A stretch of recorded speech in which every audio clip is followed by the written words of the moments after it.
Vote today has been known since the Treaty Principles Bill was introduced. National has consistently said we will not support it into law, fundamentally because we regard the bill, which seeks to impose a particular interpretation of the Treaty of Waitangi by simple majority and referendum, as a crude way to handle a very sensitive topic. National believes in equal citizenship and equal opportunity for all New Zealanders, and we hold there are better ways to defend those principles than through this bill. So it was clear from the beginning that the Treaty Principles Bill was not going to pass. And yet it still generated 300,000 submissions. Of those, more than 16,000 New Zealanders wanted to come and talk to the Select Committee, and more than 500 actually did. In the meantime, some 40,000 people marched to Parliament to oppose it, and it's dominated 2 summits.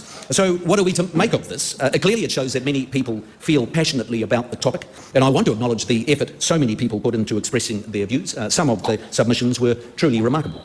It's equally true that the bill has provided a convenient vehicle for political campaigns on all sides, and that is politics. We'll hear all sorts of hyperbole today, as we already have from the Leader of the Opposition, about how terrible it is for National to allow this bill even to be introduced. That is just froth and spray.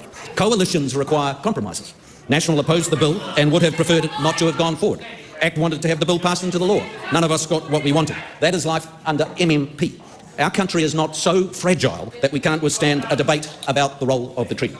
And we certainly won't take lectures from Labour about division. I'll never forget seeing Willie Jackson on the TV casually declaring that democracy in New Zealand has changed, and as his government was pushing an agenda of co-governance on public services, and all of us wondering what on earth he meant. And when did we discuss this? And when had the people of New Zealand been asked whether they wanted their democracy changed? National opposes this bill, but we do not oppose the open and frank discussion about the role of the Treaty of Waitangi in our laws and within the context of a modern democracy. That discussion is alive and well and will continue. The critical thing is that we try our best to conduct that conversation with good grace.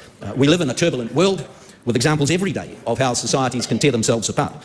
For all our faults and our disagreements, we hold things together very well in this country, and I have every confidence that we can continue to find a way through. Parliament first referred to the principles of the treaty in the 1970s, but never defined them. The court stepped into that vacuum, as we know, and over the past 30 years, the principles of the treaty, such as the concept of partnership, have been given greater weight. The interpretations of the court are not gospel. They should be debated. But if enacted, the Treaty Principles Bill would have short-circuited that debate. Parliament would simply have set down its interpretation of the treaty and then seek a majority of the public to confirm that in a referendum. That would have, at a stroke of a pen, unwound more than 30 years of jurisprudence. And as I said, the first reading of the bill, there'll be a wide variety of views within Māori, just as there are amongst any other group.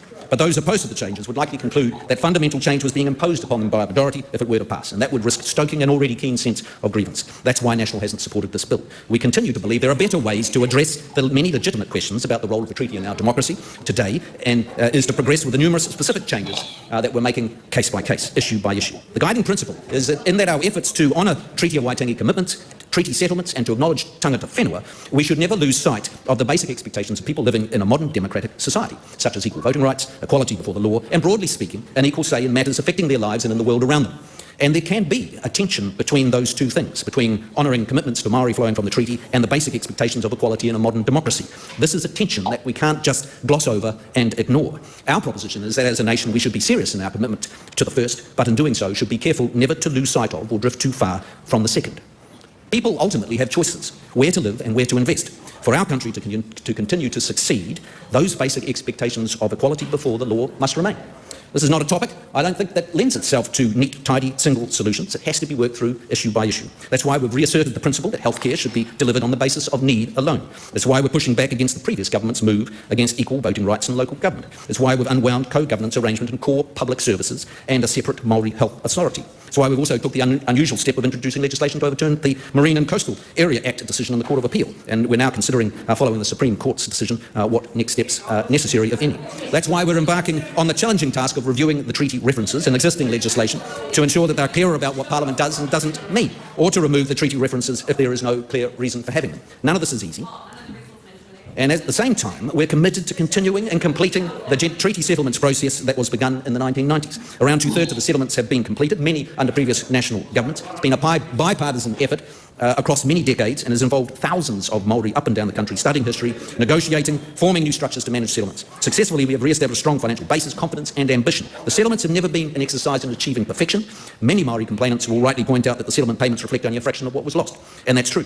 Equally, the process requires today's Kiwis to spend sums running to the billions and to agree to bespoke arrangements in specific places, often because of events going back as far as 180 years or earlier. So treaty settlements require grace on both sides as well. Treaty settlements and the continued substantial investments in preserving te reo, Māori culture, and expanding their reach alongside investment in a great variety of Māori solutions to the challenges we face are all part of the effort we make as a country to address the injustices of the past, to recognise our unique history and blended culture, and to build a better future. And we're proud of those efforts. And this government will never lose sight of the reality that the things that most Māori want are the same as what most other New Zealanders want. They want a strong economy that can deliver jobs and incomes and can sustain our good standard of living. They want decent housing. They want to feel safe in their communities, for their kids to have access to a great education that will set them up to succeed in a modern world. And they want to have access to quality healthcare when they get sick. The reality is, in each of those areas, Māori, on average, currently have worse outcomes than the average New Zealanders. And we want to work together with Māori New Zealanders to change that. The work we're doing to fast-track consents for infrastructure and new industries across the country is designed to raise income for Māori and all New Zealanders alike, and that's why Māori businesses are keen to be part of it. The effort to restore law and order and to deal with truancy will help Māori most, because they are more likely to be victims of crime and not to attend school regularly. The amazing progress we've made to reduce smoking rates and to increase immunisation rates will help Māori most. When we think of a referendum, so, Mr Speaker, when we think of a referendum in 2026... Sorry, member can take us off out of the House if that continues. Thank you, Mr Speaker. When we think of a referendum in 2026, our preference is for the election to be a referendum on this government's success, or otherwise in making progress on those massive challenges. And I have every confidence that we, together, will make genuine progress on this area. So, thank you very much, Mr Speaker. So, how did everyone sit there and feel about, as Willie Jackson calls him, Goldie's speech? Yeah, I'm sorry. Does he think we're all fucking idiots or something? Yes. The entire value of treaty settlements over the past quarter of a century was only 2.6 billion. And when you compare that to something like superannuation, that would only cover about 2 months of superannuation. So, you know, let's not. I'm just sick and tired of National going saying, "Hey, look at all this money we gave to them." No, you gave fuck all. Look at the amount of value of land that you took, that you confiscated through unethical means, that you bought through unethical means. Yeah. Look how much value you're sitting on. That you've barely even scratched the surface of when it comes to reparations. And you know, the fact of the matter is that Luxon sucks. He got caught with his pants down, and now you got Goldsmith saying, "Oh look, guys, we killed the bill." No, you didn't kill the bill. David Seymour's cooking up a shitty sequel as we speak. Yeah. And I'd like to draw your attention. So when we hear from Seymour, he talked about a quote from a Nazi there. And also, could I draw attention to, so we've just heard this gentleman speak, and then I'd like you to see how many times he uses the word supreme. And so I'm seeing a little theme here going on, guys. There's definitely a ding counter going on that one. Yeah. So when you get a Nazi quote and you get someone saying supreme a lot, I mean, but dangerous, don't you think? It's not without coincidence. You're absolutely right to spot that out. And this is actually what got me away from being a right-wing libertarian, is I saw the pipeline from right-wing libertarianism to effectively fascism. There is a pipeline there. It is real. And I can actually put a report in the chat. People can read it up. There's been studies done on this. But yes, essentially what they're trying to do is like, hey, neoliberalism. You know, we freaked out during the 1960s with the hippies, right? We want to keep our capital wealth. So let's introduce neoliberalism as a way to sound, you know, quite respectable and you know, reasonable. Oh, wait, inequities as a result of neoliberalism? Oh, better start blaming immigrants and Māori. Oh, wait, that's not working. Better start blaming women. Oh, that's not working. Better start blaming the price of eggs. You know, next minute you've got fascism. But I mean, where do you get the security to stand up in Parliament and quote a Nazi proverb by a Nazi, and it's okay? And the same way that Elon Musk felt comfortable doing what would be the Nazi salute. And actually, while we're on the topic of quickly on Tesla, I wonder how Mevo's Teslas getting hired out have gone since Elon has started doing his stupidity. Because I've also heard in New Zealand, Tesla sales have dropped off like they've done all across the world. The thing is, now we're all starting to work collaboratively. We're not buying the narrative of the wedge of drawing out each other. And you know why? Because we're all suffering this time. Because we're all going through it, which is, I mean, in a way, a good way. They've taught us to become more connective and to reach out to one another.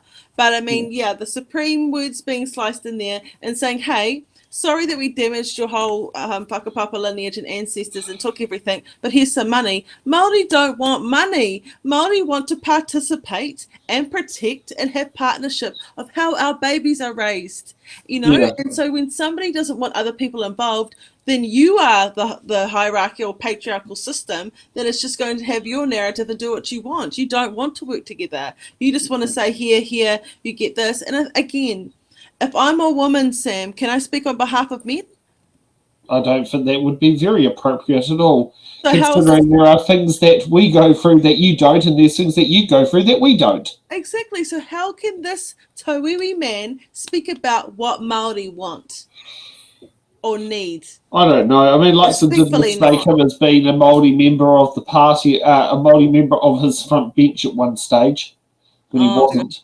The tokenism of it. I mean, it's delightful, isn't it? But Yeah. you know, I'm starting to hear these. Listen closely, It's quite dangerous and scary to me to hear quotes from Nazi, and then also then having Supreme slipped into your conversation a little bit. Yeah, it's dangerous. But, yeah, it's like we know better.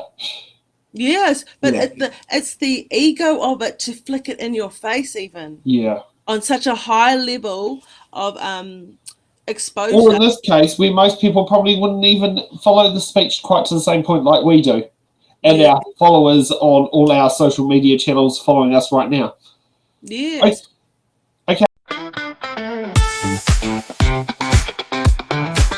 Thanks for watching. Make sure you're subscribed to our Facebook, YouTube, Twitch, Instagram, TikTok.